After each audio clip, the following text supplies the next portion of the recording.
Welcome to the Chanel Ashby podcast on the EIP network. Excellence in porn. Talent on loan from my cock. Each week, we will be bringing you the best and worst of internet erotica in a review format, along with curious tidbits of things that we find interesting. So, this week, episode 9. Hi, Chanel. Hi, Crispy. How are you? I'm excellent. How are you? I'm good. It's been a long week, and, as you know, I am leaving for the great north frontier called Canada tomorrow. Right, to bring them the happiness that is the Wilbur. Right, I am meeting. I have been invited. I probably shouldn't be talking about this, but I have been invited to. It's on the QT. Right, so listeners, don't tell anybody. Well, if they needed to keep it secret, they wouldn't have told you. Right, to the International Dildo Manufacturers annual meeting. These are the movers and shakers of the dildo world, and we're meeting in a super secret location on the west coast of Canada, and I'm hoping that I can finish securing my financing for the billionaire. And as we talked about earlier, the deluxe version of the billionaire as featured in one of your upcoming stories. We could talk more about that, but it's 18 inches in blue. Right? Because who doesn't want an 18-inch blue dildo? Right. Why is it deluxe, though? What else does it do? Well, no, because the regular version's just black. Oh, so it's just only deluxe really because of a different color? Right, and we're only going to do a limited amount of them. I'm thinking maybe 5,000, and they'll all be numbered. So for the idiots that need that kind of thing. A collector's edition model, right? And it'll be 30% more. Hey, the best part about it is blue is actually cheaper than black. So I actually will make more money on it. It's pretty sweet. That's excellent. Right. So, you're such a capitalist. Good thing that you live in the greatest country in the world. God bless America. I don't know if I was going to say Canadians. I don't know if Canadians have Sounds that. like a yeast infection. Right? I don't know if yeast infection people have the same killer instinct for the almighty cheddar that we have here south of the border. I think 4 of them do, but they're Americans that moved up there. Right. So everyone else is just so courteous. When you go up there, you literally could rob somebody and they would apologize for taking too long to get their wallet out of their pants. And they're very courteous people. Really? Are you going to find 7 of them and take them to the Super 8? No, this is all work trip, no fun. Oh, well, good thing you will be bringing some reading material with you. Right, and my new girlfriend doesn't let me do the Super 8 anymore. Oh, I've heard bits and pieces about the new girlfriend, but what was her name again? Tadasha.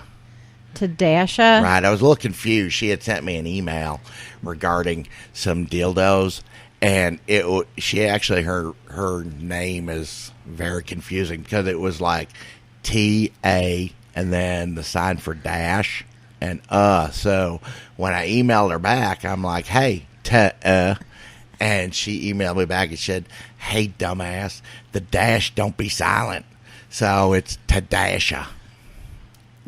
So she's using punctuation as part of her name. Right. Well, she grew up in the time. She's 20, so she grew up in the whole phonetic spelling and phonetic pronunciation. So 42 years your junior. Right. That's interesting. Right. Any Freudian thoughts on that? No, I'm not. You've got kids her age, maybe younger, or older, rather. The DNA tests have not come in. We don't know that those are actually my kids. So until there's verification through a legal and or paternity type scenario, I am not obligated by law to actually mention that they're my children and or support them. Here's a question for you. Does she call you daddy? Maybe. Yeah, right. I knew it. I knew it. We'll see where this goes. Yeah, it's true love, I'm sure. Right, I know. You guys are going to get married. Said lucky number 8. Lucky number 8 is where it's at. Right. Because that's what you go thinking when you go to the Super 8. Lucky number 8. Right. And so Dash is going to be lucky number 8. Well, we'll So see. she's not a swinger. No. So not a swinger. No, ladies, I am off the market. Really? So, yeah. Does that hold true for any gentleman callers as well? I am off the market. Okay, so this is going to work out perfectly for you. I sure will. I have great expectations. Right. Does she do anal? Yes. Okay. So you've gotten to French third base with her. I've never heard that before. That's excellent. French third base. You're so educated. I know, and fancy. Right. Well, now that you're dating, you must have had time to read this week. I did. I had lots of time because, now that we're monogamous. Monotonous? No. Did you say monotonous? I said no. She's a listener, so monogamous. Oh, okay. Right. We don't. Yeah, we'll talk about it later. Right. Okay. Out there. Okay. Right. So I did. I actually read quite a bit this week, and the first story I read was by Amelia Mallory, and it's the ABCs of erotica. A is for anal. Now. What a great learning tool. They should have that on Sesame Street. Right. So I was actually quite intrigued by the title and the concept of someone going through the alphabet to create 26 standalone novels. Right? Did you check to see if there is like a Z is for... She is not up to Z that I could find, but she was up to like P. That's impressive right there. Right, though, not all the letters were smut. And this is where my conundrum came in, because this actually falls under romance erotica. I was fooled. Uh-oh. I was fooled by the word anal. So I kind of think when anal's in the title that it's going to be beat-off material. I mean... I know. You can fall in love with someone's ass, but that's usually after. But you don't marry it, right? No. So why would you buy the Tadasha when you can get the milk for free? I mean, or get milk for free, right? However that goes. Whatever it worked. But, all these romance chubsters are starting to disguise their romance as smut to bring in readers like me. And having said that, though, this one actually wasn't half bad. I mean, is that because you're in love? Right. I'm feeling a twitter in my heart place.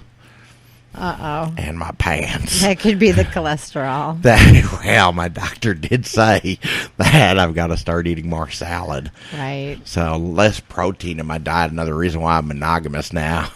So, right. Well, because one night at the Super 8, that's like a week's worth of protein. Right. And no more meat for the rest of the week, literally and figuratively. But at any rate, so you've got these self-described little romance chubsters who are starting to write things disguised as smut. So be careful, listeners, that you don't get drawn into the same web of deception that I did. Of course, you've got the prim and proper lady that is the slut only when her boyfriend Michael takes her into the shower. He makes her... Now, this is where it actually did get a little hot. He makes her ask to get fucked up the ass after kind of slightly fingering her. And then, once his cockhead is in her, he, makes her tell him how to fuck her. So, before he does it, it was very kind of dominant. Right, a little BDSM there. Right, a little bit. And so... And after looking at some of this author's titles, she obviously follows the romance formula. But, at least in this book, her sex scene was hot. And I imagine her shorter stories are probably better than her longer ones. The longer ones are probably a lot of romance and whatnot that you don't want. Love. So, it gave you a chub. Unattainable dudes, things like that. Right. It did give me a chub. But what I don't understand is why it appears she can't get her stuff up and out in a timely fashion. And maybe you can answer this question, because these are not real long stories. Right. These are relatively short, I would say 7,500 to 12,000 words. But she is doing a lot of pre-order stuff on her website and on Amazon. And wouldn't it be better to get your stuff out there and up? as opposed to focus more on the smut and less on the romance. Get it up on the web. Well, pre-orders are good for authors. That's money in the bank. So, and especially when you're trying to get into the romance genre, if you can make it in romance, it's big cheddar. But there's 92 million other people, and there's a lot of competition. So pre-orders, especially if you're doing romance, is probably a good idea, because that means like people are already telling you, yeah, we're interested in that. Whereas smut, sort of more spur of the moment purchase, Impulse buys. it would be difficult to do pre-orders. I don't know. I've read some of your stuff. I bet you there are a lot of people that would pre-order. They might pre-cum, but I don't know about pre-order. Right. Yeah. Hey, dudes, got to be careful of that. You do not want to shoot your wad too early. Right, and then you forget all about purchasing any fine Chanel Ashby smut. Well, and then today she's not staying around. Ugh, right, there you go. Just end up with it on her leg, and it's a whole thing. Right, and she's a hot young girl. She can go out and find herself a stud. Well, she is not going to find someone who is as polished in the business world and as well-rounded as I am in that 20-year-old age range, though. I mean, that's really what I've got going for me. Right, that's what all 62-year-old men say. Right. That and the little blue pill in my pocket is going to make everything okay. I do not need a little blue pill as of yet. So here's hoping that continues, thank goodness. Right, especially since Obamacare doesn't cover it anymore. Right, that's not good. No. So I also read Shower Sex for One by Mary Chi, or Chai, depending on how you pronounce it. It's C-H-I. Masturbation. Oh, right. It should be noted that Malaya Mallory can be found on all your notable places to buy smut. Right. So be on the lookout for her. Just be careful of the romance aspect of it. Right. So that's. I want to look for Z is for what. I just want to know what Z is for. Right. The Zaza Zoo. Xylophone sex. No, that's X. Right. I got fooled by myself and my lack of spelling ability. See, this is what's happening to the American educational system. Maybe she'll have to make it about bestiality, and it'll be for a zoophile. Or zebras. Or zebras, right? I can't think of anything else that it's for. No, there aren't a lot of things that you can spell. Make a note. We're checking. Though, I bet you, we're going to come up to your author in a moment, but I bet you your author's already done something in zebras, I would think. You never know. So Shower Sex for One by Mary Chai. It was actually very hot. Her description of masturbating herself in the shower was actually very good. And she actually reminded me a little of you, Chanel, when she opens up the story going, she doesn't really want a relationship with a dude because what are they really good for? Right. She just wants them to come over occasionally and fuck her. She doesn't even want to know their name. Good. I like where she's going with this. Right. And really her go-to is just getting herself off, but she makes herself wait a little bit before she steps away from her at-home office and gets in the shower. So, it really was good. She massages herself. She uses the faucet and lays down in the tub, gets her legs up, and then varies the degree of water pressure coming out of the faucet. Everybody tries that, I think. Does it work? It's really more of it's for teasing purposes. It feels good, but it doesn't get you over the hump. Well, that probably explains why she then points out that she buys all her shampoo based on the size and shape of the bottle. And she proceeds to fuck herself with her bottle of shampoo, which really then pushes her over the edge. But what was really quite intriguing, it was that after she gets out of the bathtub and is drying herself off, she notices a bobby pin there on the counter. So she takes the bobby pin and starts kind of like flicking her clit, but then lowering it down to her piss hole and starts like using the bobby pin to kind of fuck her piss hole, while she describes the fact that one day she wants her piss hole to get fingered and get stretched to the point to where maybe she can even get fucked in it. Wow. That's interesting. I've never even heard of that before. I mean, I've heard of sounding, where you use sounds on like a dude, and his urethra. Correct. And women do that as well. However, I have not read it in smut, and yikes, getting fucked in your urethra. Hello, adult diapers. Right. Be careful, Mary. You wanna, that's it. That's not going to bounce back like your vajay. It's one thing. Well, we're going to talk about something maybe not bouncing back as quickly either shortly in our fetish of the week. But you were doing some reading too. And speaking of some interesting stuff, you had 18, a tale of lesbianism, bestiality, and incest. That's a lot of stuff in one story right there. It really is, and it wasn't a very long story, so it was like cram-packed full of lesbianism, bestiality, and incest. And that's Barbie Liz. It is Barbie Liz. She's probably the only author out there right now that's straight out bestiality. She's not trying to hide it. And she is loud and proud about it. Her title's all specified. I mean, you go to Smashwords and just type in Barbie Liz, and it's like horses, donkeys, dogs. Right. She's not trying to be a shapeshifter. It's just she's doing it with animals. So the unfortunate part of that is the only place you can have those up at the moment is on Smashwords. Although in their rules and regulations, it clearly states that they don't accept bestiality. She must have some artwork on the owners or something. That's I think, it's really just they'll accept cheddar of all kinds. Then it also, you can have that on Barnes & Noble because Barnes & Noble is all about cheddar.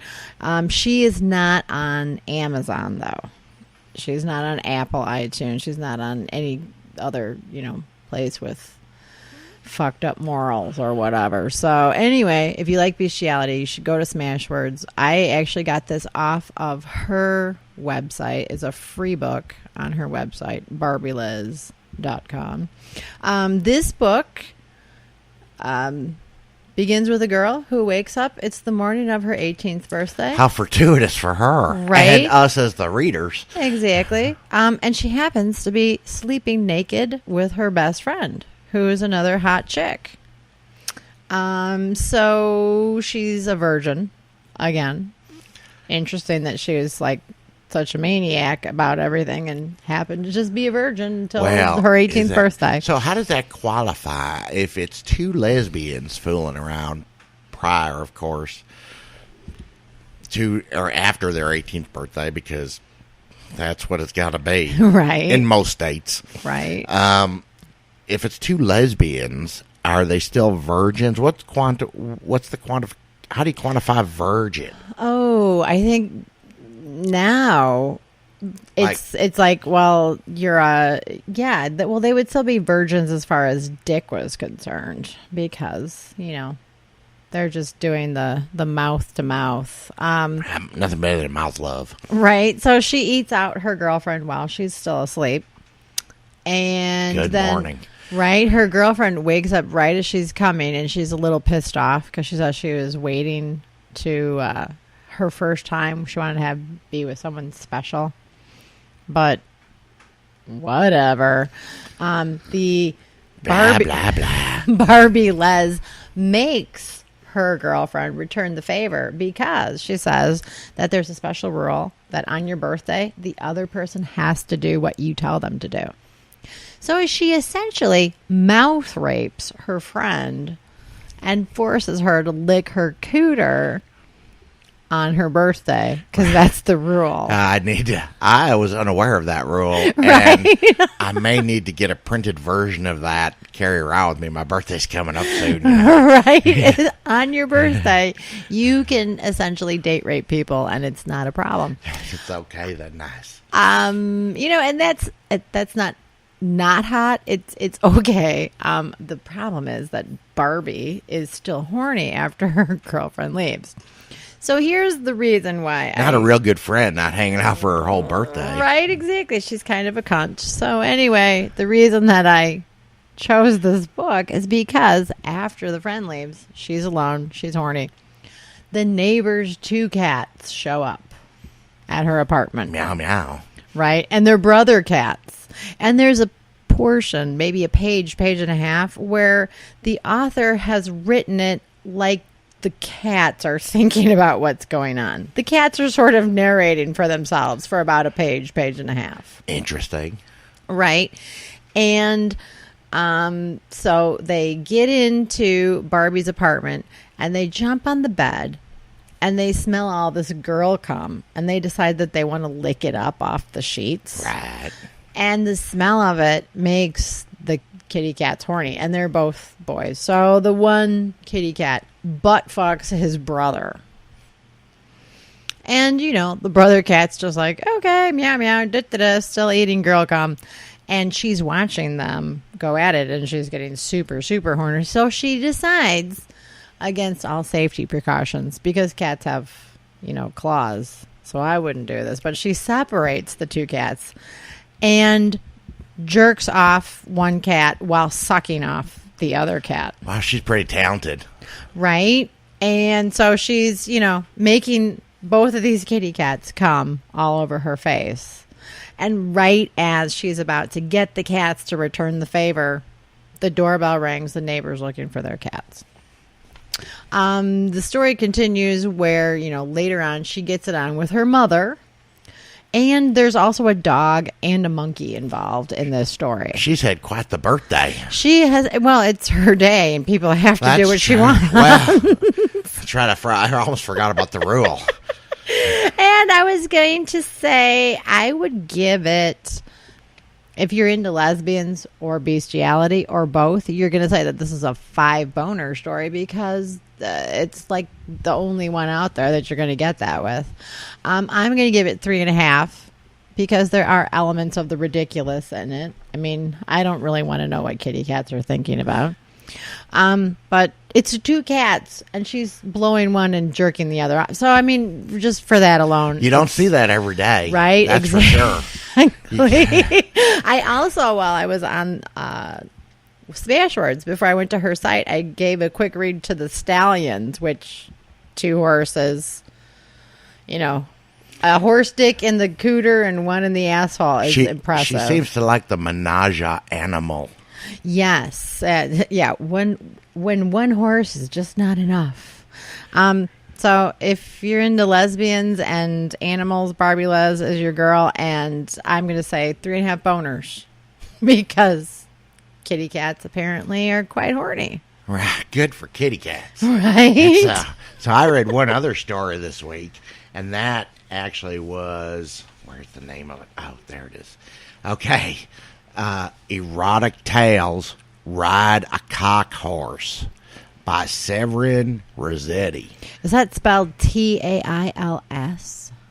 No, it's Tales. Oh, okay. So, I was wondering if there was a double entendre there somewhere. No. But I'm trying to decide if I liked Ride a Cock Horse.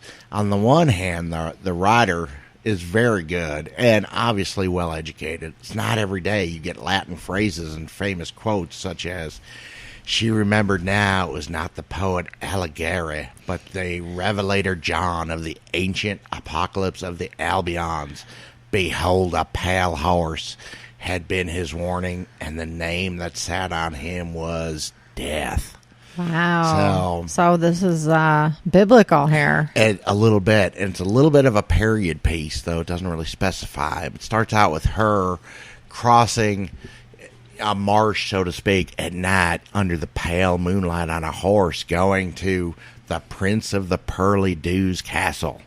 And she was drawn there by her intrigue of him, because though it would appear, it was inferred that he was like new money and she was like old money. Oh. And so she was very haughty and uptight. So he invites her over and she is compelled to come late at night because that's what women do. Was that CUM or are you that? That later, I'm ahead of myself. You okay. are. We're getting there. So, spoiler alert. Sorry. So when she gets there, he invites her up to his playroom where, lo and behold, there's a life-size horse, not a real horse, but a life-size rocking horse that he gets her to climb up on and start riding. So as the horse is going back and forth, out of the saddle comes a dildo. And so picture as the horse is moving forward, the dildo is going up, and when the horse goes back, the dildo retreats into the saddle. Oh. It is not before long she has taken off her panties so that she can get full insertion. And at this time, the Prince of the Pearly Dew has found a riding crop and is whipping her bare buttocks while she is riding at a steady pace. Nice. The dildo going in and out of her snatch. That's nice imagery there. Right. So then, at this point, he strips down naked and climbs up on top of the horse behind her, forcing the horse to, I would say, gallop, except it's rocked back and forth faster. And, of course, she is in the throes of passion at this point. Her haughtiness and stuck-upness gone, thrown away forever. And then, as he copulates all over her back and buttocks, she is spent. Is this because you're like in a relationship now, you're like using proper words instead of just jerking off? Suddenly you've got a vocabulary. I am trying to be a little more well-refined for our listening audience. For Tadasha.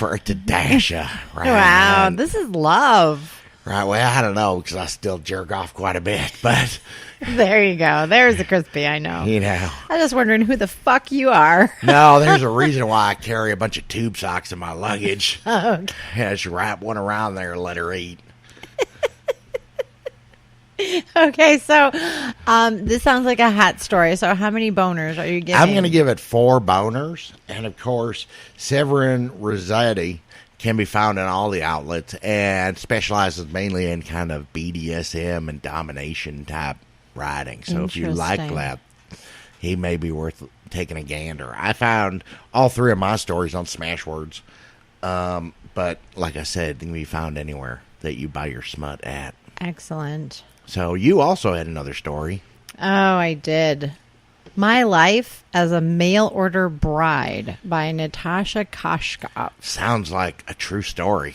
Is it based on true? You know, I doubt it because it's a gender swap story. And since that usually really doesn't happen in real life, I was interested in it because I have written mail order sissy bride. And you do a lot of gender swap type writing to some extent. Do, but nobody wakes up a girl. I don't do that. Okay. It takes the humiliation. It's all out about of it. stepmoms and bosses. Right? Turning them in there, girl. Exactly. Right. Just treating you like a girl. Because that tiny little wiener you have means that you're basically a girl, goddammit. Right. What's the point of being a dude? So Natasha Koshkov writes mostly transgender and gender swap erotica, and I was kind of looking forward to reading it because I liked the title. Do like a good submissive feminization story. Natasha is not a bad writer. She wrote the story well. The premise is it's a white guy who is basically very socially inept. He doesn't have any friends. And he's a racist. So he's made some nasty racist comments about some Chinese lady. And one morning... Right, there's nothing wrong with Chinese ladies. It's just the Chinese dudes with tiny little dinks that we have a problem with. Right. So he wakes up one morning and he has become an Asian woman, a young... attractive Asian woman who is married to a white guy. So, you know, that could have been hot. because she suddenly got tits and a pussy, and as a guy, you're gonna spend like a week in front of the mirror and checking out your new like gear, getting to second base and playing with it. Right. I'm busy. But I'm still I'm reading. It's page 27 is where the sex is, and the old white man is no good in bed because it's over with really, really quick. So I'm gonna just say, please, I have the opposite problem that you had earlier with smut being really romance. This isn't romance or smut. If I'm only getting, a paragraph of sex 27 pages in and it's not good, then it's, I don't know what you want to call it, but it's not erotica.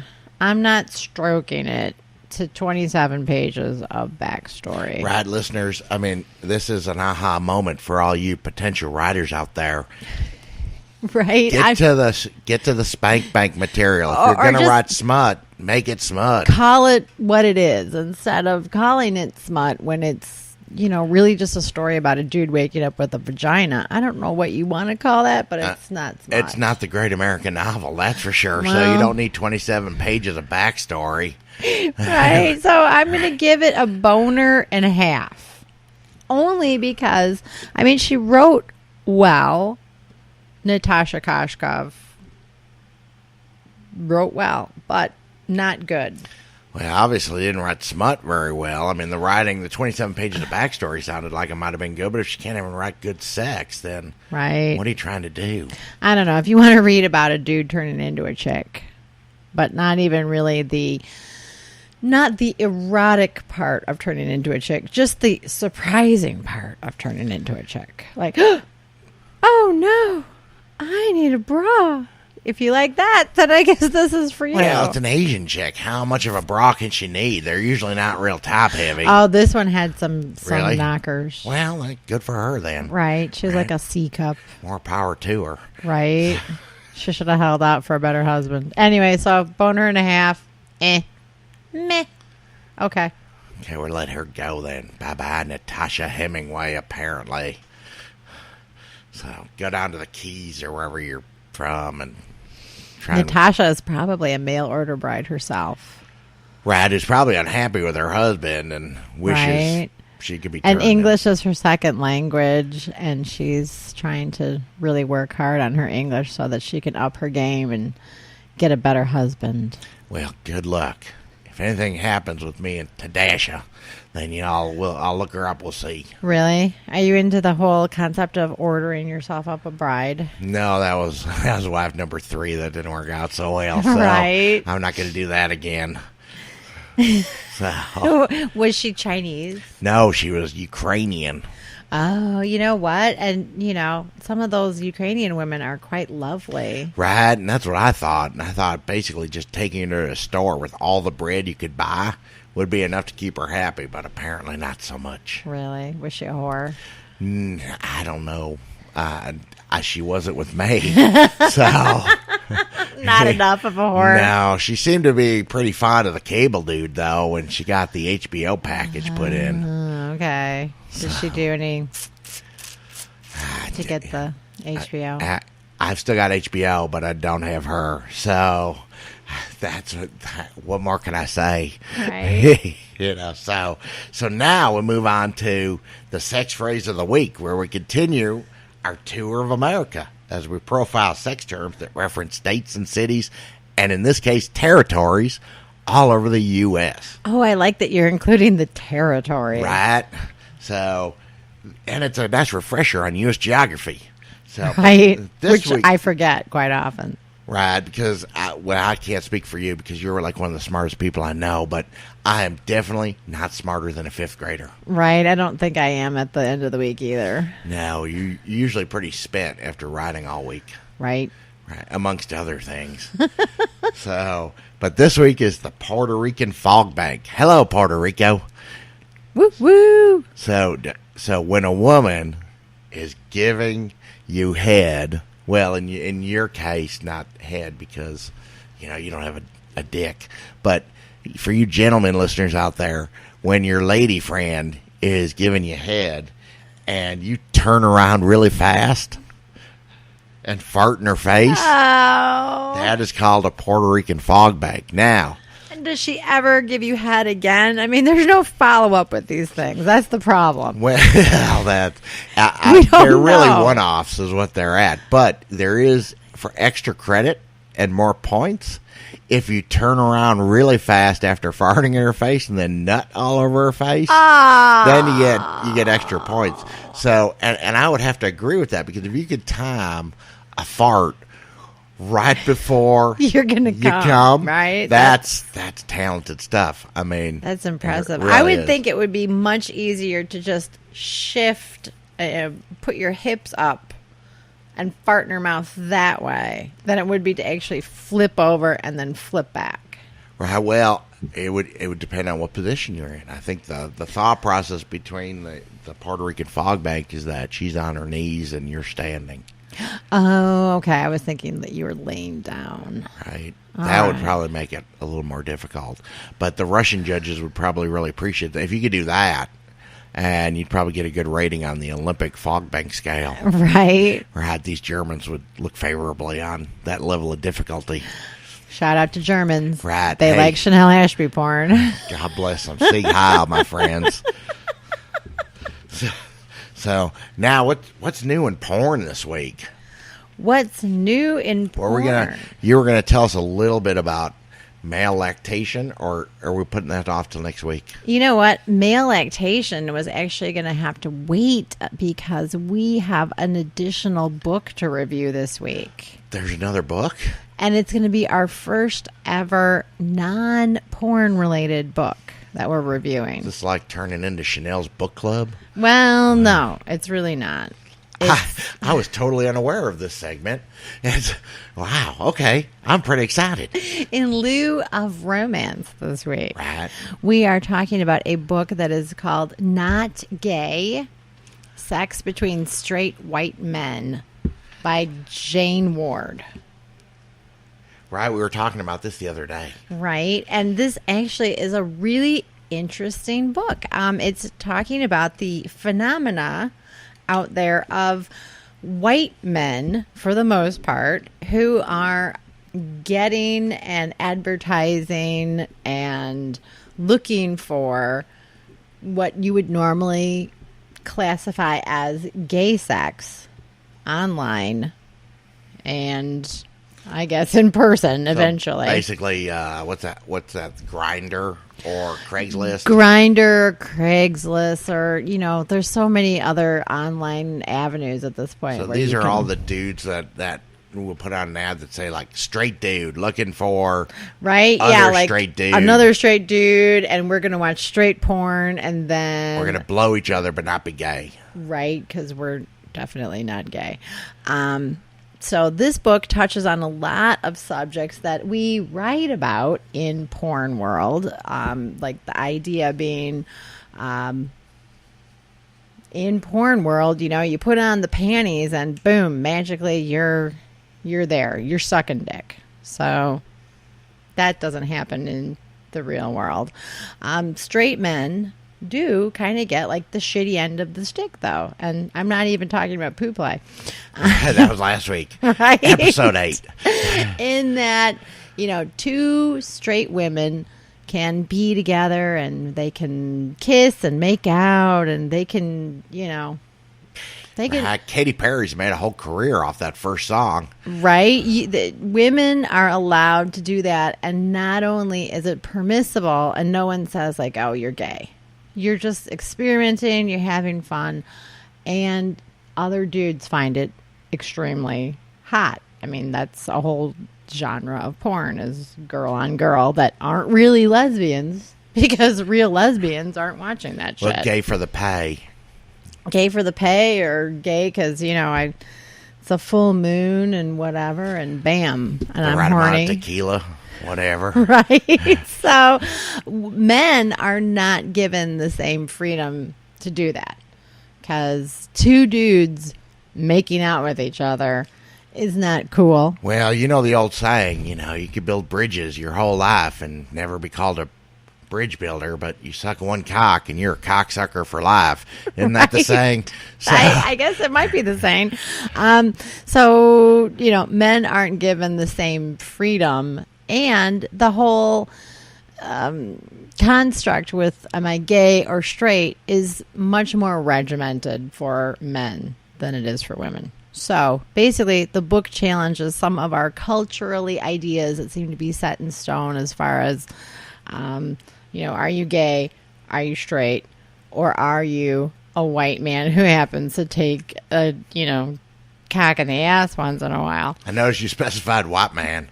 Well, and the book is specifically about white men because lately there's been a lot of conjecture on black men and other races, Latino men, that are on the down low.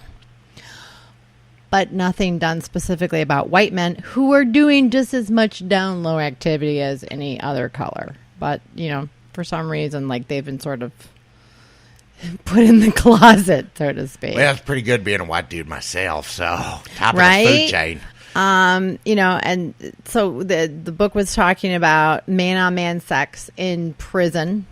And of course, that's the one situation where people say, oh, well, it's because there's no chicks and you're going to be gay for the stay. I mean, there's just no alternative. You got 18 years or something, you got to make it work. Right, exactly. However, there's other avenues where, for instance, blowjobs at rest stops and in public bathrooms.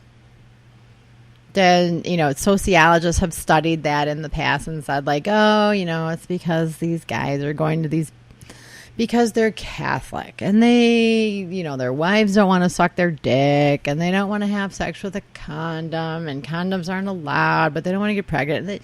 Giving it all these other particular, this is the reason. No, none of those really make sense because there's a lot of other ways that you can get a blowjob if you're looking for a blowjob. Not everybody at the truck stop or in a public bathroom is Catholic. Right, exactly. They don't. It's not like only Catholics can stop. Right, there. There's a lot of Lutherans and Protestants and whatnot out there.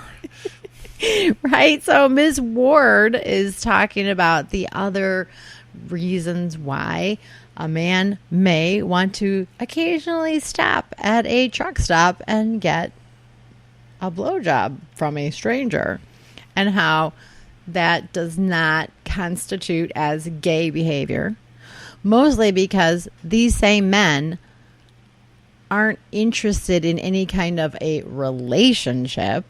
They're not interested in the queer subculture or participating in, they're never coming out of the closet because they're not closeted gay. They're straight men just dabbling in something that's considered gay. So they're not going to be hanging that multicolored flag from their balcony, they're letting not, their freak flag fly, so to speak. They are not going to be in a parade. Not going to have assless they're not doing the chaps YMCA. They're not doing any of that. Won't have the big bushy gay mustache. And they might have a mustache because the hipsters seem to like the big 70s mustache and beard. Right, what's that about? I'm not if I see one more 22-year-old with a huge full-on facial hair trying to get a summer ale shanty somewhere. My theory is it's very insulting. So I don't know if I should even say it. No, go ahead. This is your safe here. Feel safe. This is a safe place, Chanel. My theory on why the hipster boys have facial hair is that they have been emasculated their whole life. They are a generation of boys who have been raised by women with no strong male in the house. And they have been told, they've had the female agenda pushed on them their entire lives. And quite frankly, they are wimpy, spineless, little, not really men. And so they grow a beard. I think there's a lot of truth to that when you think about it, because they're of that generation where everything was participation awards, a bunch of soccer moms going, they're validating themselves like a bunch of little girls. I just don't think they're there's not- been very many strong male role models in, the 20-something-ish generations. And that's a sad thing. And not to say that they need to John Wayne out and, you should have a balance there. But I think they've been too feminized and they're growing beards and wearing nut huggers. Yeah, how did they even get their legs in those pants? I'm not sure. And then they wear like tight little leg pants, the nut huggers that like form to their ankle, and then they wear the big shoes. Well, I think that's because they watched Mad Men. And those 60 nut hugger pants with the big shoes. That was like a thing back then. Nobody wants to see your nuts separated. What do they call it when it's the camel toe? It's camel toe for women. Is it the same for dudes? Oh, I don't know. I know what you mean. I can't remember it now. Good. No. It's like a division sign. Right. But yeah, they wear the super tight pants. But the girls are wearing the 60s, early 60s, late 50s kind of dresses as well, like uber feminine. If we had all kept our grandparents' wardrobe after they had passed away, we'd be right in fashion, I think. Right. And that seems kind of, I don't know, but I do think that the beards is somehow a psychological cry for help. I really want to be a man rather than this nut hugging pant wearing freak. But I haven't really been allowed to be a man, so I'm going to grow facial hair. Well, you got to start somewhere, I and guess. Get all food in my beard and whatnot. Right, and talk with your hand over your mouth because you're afraid you're going to spit something at somebody. Just chew with your mouth shut. Or just don't talk. Don't talk while with your you're mouth eating. Full of food. Right? Okay, so the thing I wanted to say most about Jane Ward's book is that it's extremely well written. I read an interview that she did with for the New York Times. Very smart lady.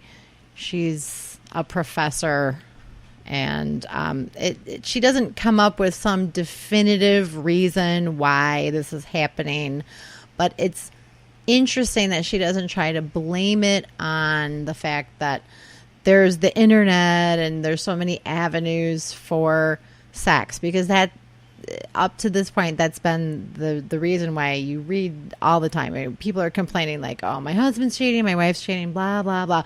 Oh, it's the internet. And that's just not true, because humans have been doing some of the same behaviors for thousands of years. They didn't need the internet. The internet may have made things more convenient, but that didn't change their behavior. But she does have several theories and just some really interesting ideas on this white, straight, male on male sex. And I'm looking forward to reading the entire book. You ordered it, didn't you? Yes, I did. Yeah. So it'll be interesting to get your thoughts after you read it. Right. So now, because we're going to talk about our featured fetish of the week, and it's probably going to take us right through the rest of the show. But I think this is pretty important that we talk about this, because you spent a lot of time researching this, and our featured fetish this week is fisting. Right? Fisting is interesting because, I felt like it was a good time to talk about this because I was reading this week. And of course, it's the internet and who knows who gets these statistics and how they collect this data. But according to an article I read, 1 in 5 emergency room visits are because of somebody damaging their asshole. With something. That's 20% of all people that go to ER. Right? It's an anal accident, which is pretty embarrassing and painful. How'd you like to be the person collecting all that data? Right? You'd have to be a total asshole. Probably undamaged, though. So it means basically, even if that's not maybe accurate, there's a lot of people that are stuffing a lot of things up their butts and, and they're getting hurt.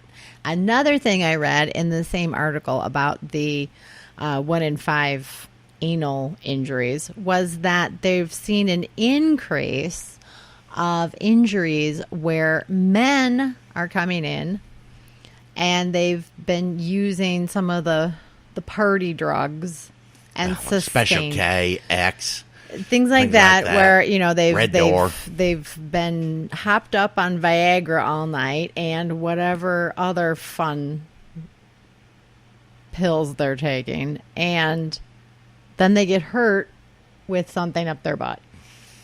Right. Well, a lot of these, like Special K, that actually numbs the nervous system so you don't even feel right. Anything like a date rape drug where you're not really in your right mind, that is not something that you should be doing when you're going to participate in extreme anal play. And really, to be safe, although this sounds super judgy, and for sure I have used all kinds of recreational substances while having sex, but knock on wood, I didn't die from that a lot of time. You don't always get that lucky. So what I wanted to do was talk about like some of the definite safety things for fisting. And you should, if it's something that you want to do, you should definitely try it. However, you should be safe. So first big no-no is when you're doing any kind of fisting, anally or vaginally, no recreational drug use. You need somebody, or if you really have to, you need a person with you who is your safe person. And in the case of some extreme BDSM play, you need that person. It should be your dominant. However, if your dominant is letting you play high, then you need an additional person. You need to find someone different to play with. You do need to find somebody different to play with, but you need a friend who is going to look out for you, because, that's not, if you can't say your safe word, because you are too numb to realize that you should say your safe word, you're now in dangerous territory. Right. When you're going to play like this, you pretend like you're in first grade. Always have a buddy. Right. Exactly. You need to hold hands and have a buddy.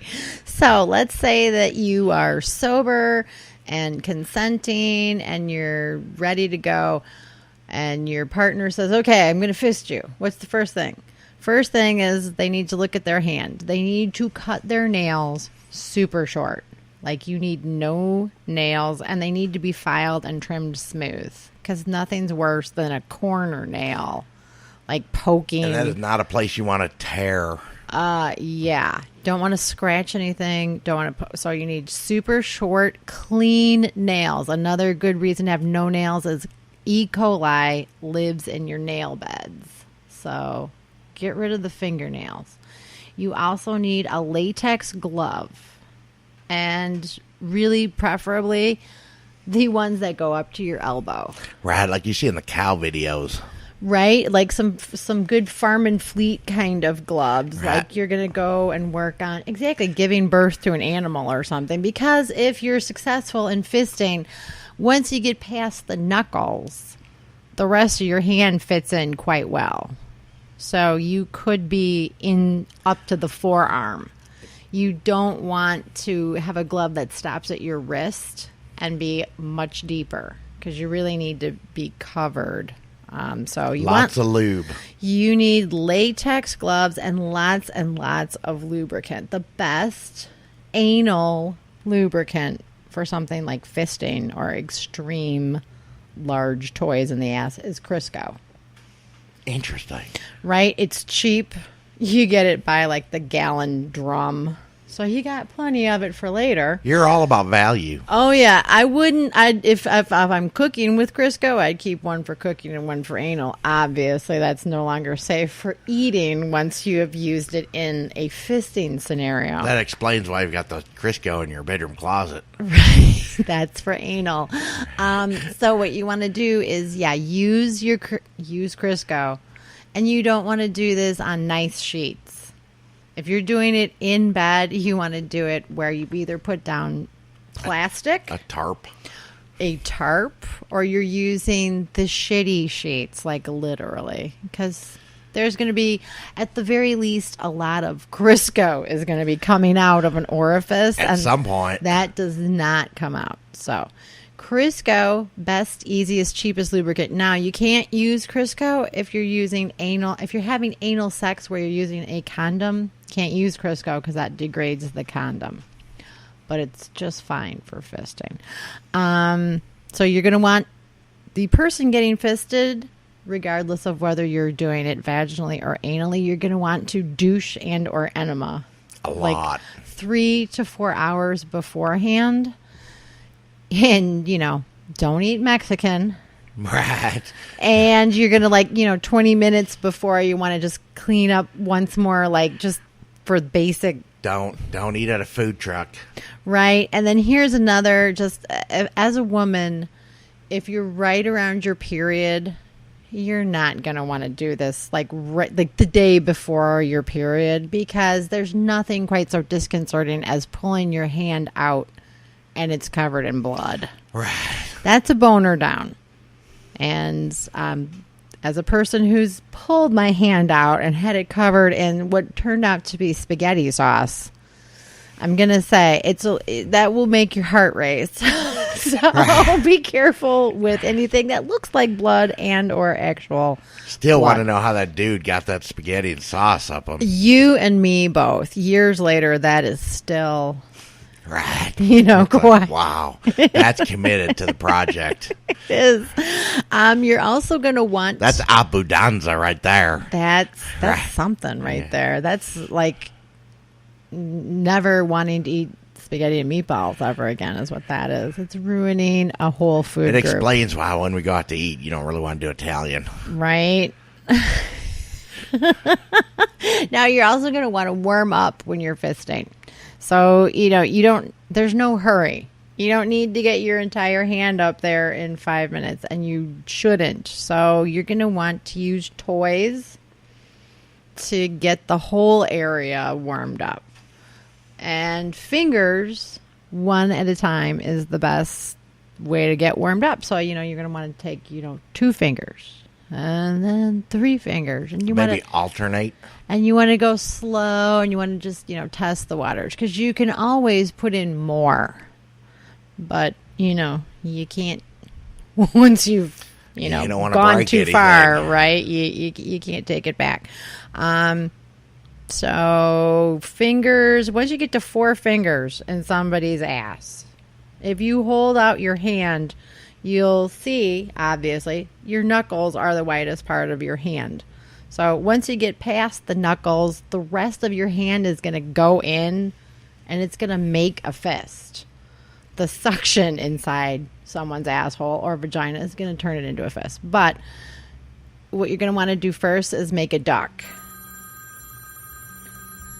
So if you make a duck puppet, essentially, with your hand, that's how you're going to get past the knuckles. So you want to do that slowly and gently. And when someone's saying, wow, I love it, then, go ahead. Kind of roll with it then. Keep working. But you definitely want to make sure that you have a safe word that everybody knows. So when something hurts, you also stop immediately. And you might want to try flipping your hand around upside down or in different positions, so that you never know what, like when a knuckle is going to hit a particularly nervy part, that might be like the G spot at that point. So you're going to want to try to move your hand in a 180. Different things, but be gentle. But be extremely gentle, and don't use any kind of numbing agent. Nothing that's numbing that person's cavity. Right, from a safety standpoint, you need to be aware of what's happening. Very much so. If your sub wants more stimulation, remind them to tighten up. If it's their pussy, their asshole, whatever, tighten up, because that's when you're going to get more of the sensation. And a lot of the times, that's just enough to make someone come. If you're just even up to the knuckles, that's enough, unless you have had a lot of previous experience with something really ginormo in your orifice. Right, cooter or anus. Right? Now, if you don't have a partner who wants to fist you, there are other toys out there. I've actually seen fisting, like a fist you could actually buy. You can buy some fisting toys, and I want to direct people to uberkinky.co.uk. It's a website that I just came across that is not only very educational in regards to fisting, and they also encourage the use of the Crisco, but they have some good-looking toys for fisting, and they also have something that's a black latex covered toy. So, you know, a lot of the fisting aspect is very BDSM. A lot of BDSM people like the black latex. So I would go there, and I would get myself a toy and get educated if I didn't have anyone to fist me. Then have fun. Right? But and be have at it. safe. Be safe, but it can be extremely fun. And actually, fisting, as long as you follow the precautions, is much safer than putting a toy the same size up inside you, because a human hand is more responsive. Right, and warmer too. Right. You know, though we are working on putting a warming element into the billionaire, that could be pretty nice. Wow. I know, this could be high tech. Pretty exciting. Fucking yourself. Right. In all the right places. Right, we're hoping to really get on with the hipster crowd by putting maybe a mustache on it. So, right. you never know. It gives a whole new definition of mustache rides. We're bringing it back. I think you should just call one mustache rides. That maybe. I like it. Right. Can I use that? Feel free. Okay, cool. So, well, thank you, Chanel, for doing all that research. I know that took a lot of time. Oh, you're welcome. You know, that's really cool. That was also our listener question of the week. So, hopefully, new to fisting in Omaha, this answers all your questions. And feel free to have fun with your wife. Hopefully, you and Tadasha can use the fisting information. Right, you never know. But I've got pretty big hands, so I'm not sure she's going to let me do Oh, who that. said it was for you, Chris? Right, well, she's a dainty little girl, so You never might know. become a human hand puppet. Right. Well, we don't know what's going to happen this week, but I'll keep you informed. And of Right. course, The honeymoon is not over. I hope not. You know, lucky number 8. So, and of course, we welcome all listener questions to be emailed to chrisplove69@gmail.com. Is Tadasha going to let you keep that email address? Yes, she is, because it's work related. Oh, And, okay. you know, she likes when I make money in cheddar. Then don't tell her that I don't make anything doing this, because then she might make me stop. Oh, so, okay. So, Well, good thing that you just told her. well, no, she doesn't listen. Oh, I thought she did. No, I don't have Wi-Fi at home, so she can't listen. Oh, excellent. So, keep her in the dark. no. And I keep telling her that I work with Channel Ashby, so she keeps trying to look you up, but can't seem to find you because of the two ends. So it works out Excellent. good. Okay. Yeah. So Nothing like total honesty early on right, in the relationship. you got to start out that way all the time. You know, it takes care of all the confusion and make sure that the relationship gets off on the right foot. So that was, and of course, we're not doing romance this week, listeners, but don't worry, we'll have something next week. And so now, time for the shameless plug for the most entertaining and talented smut writing mistress I know. Chanel can be found on Apple iBooks, Amazon, Smashwords, Barnes & Noble, and any other place that fine quality smut can be purchased online. And of course, you can visit her blog at chaneltube9.com to get all the updates on what's coming out. But this week, freshly released for purchase, are 2 books. The first one, I've been turned into a girl for the night, which I sure hope turns into a series. Right. Right. You want to give just a little bit of a tidbit on what that's about? Oh, it's the Wolf of Wall Street gets turned into a bitch bottom sissy. Right. And yeah, so basically he's kidnapped and forced to become a girl for the night in order to keep his newly acquired company. He's got to suck some dick.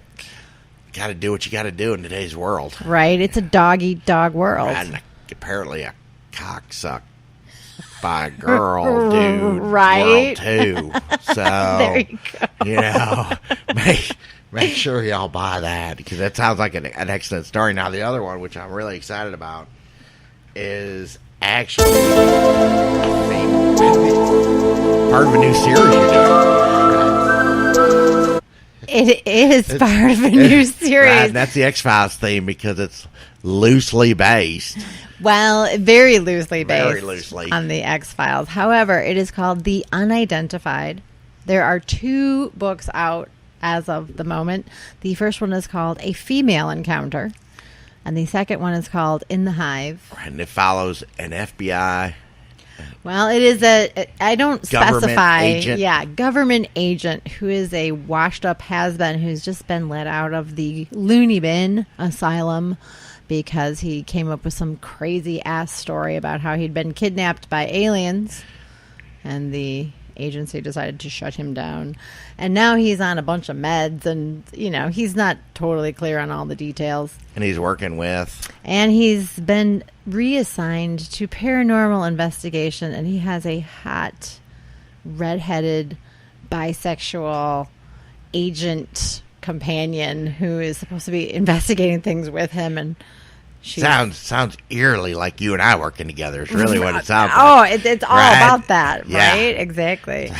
And so they get called to a farmhouse where a man has reported that his wife is missing, and they are about to encounter some aliens. So, lots of... Right, like that. Right, Right. exactly like that. And lots of girl on girl on girl on girl on dude action. On Alien. Right, and some of the hot tentacle having blue aliens are actually chicks with dicks. Wow, you got a lot going on there. Right, I mean, well, they're a whole nother species. Right, so if you like tentacles and you like alien chicks with dicks and some impregnation and some lactation and some blue squirty sperm all over you. I think it's important to note before we go that make sure, listeners, that you turn your adult filter off on Amazon and on Smashwords. I mean, all these fine places usually have an adult filter, so make sure it's turned off so that you can actually look at all of Chanel's work. Right. Because the evil bastards at Amazon, who we have a love-hate relationship with, apparently did not like a naked robot on the cover. I'm not exactly sure what censorship issues a naked robot had. Exactly. It's these alien books. Well, the follow-up books, which will be out next week, will have a different cover. However, yeah, this blue naked robot, which, how is naked a robot. Can a robot be? But that got me adult filtered. Right. So turn off your adult filters and then go and search Chanel Ashby. And if on Amazon, if you don't know how to do that, then type in The Unidentified, A Female Encounter.